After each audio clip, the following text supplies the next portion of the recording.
So you have other traveler details added to your booking.com account and want to edit them. So in this video, I'm going to show you how to basically manage this. Now, before I go any further, I just want to make it super clear that you're not able to literally edit it, but there's a workaround or approach that I'm going to show you that you can take. So once you're in your booking.com account, just simply click your profile on the upper right hand side and click on my account.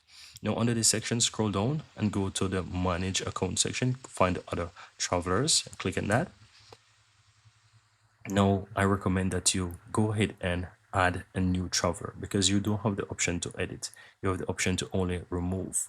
So all you have to do really is just simply go ahead and click and add a new traveler and you can start filling in those details. So let's say the person first name is Andrew and they have a name change and you want to change the last name. So let's say I basically do that.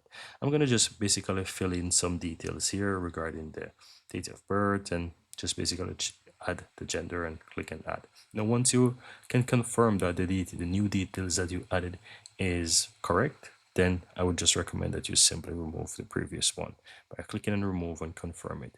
And that would be the best approach and the simplest approach to basically, let's say, edit the other traveler details there, as there's no way to really edit it but instead of quickly adding it. And I don't know why it's like that, but I believe that you should quickly be able to edit it, right? But I guess that maybe because of the fact that it's not a lot of information that you need to basically edit, you can quickly type that in by adding a new traveler and just remove the previous one. But that's it, guys. If you found useful, I think that is really common sense, really. But regardless, I just want to quickly share this with you guys. Thank you guys for watching and see you in the next video.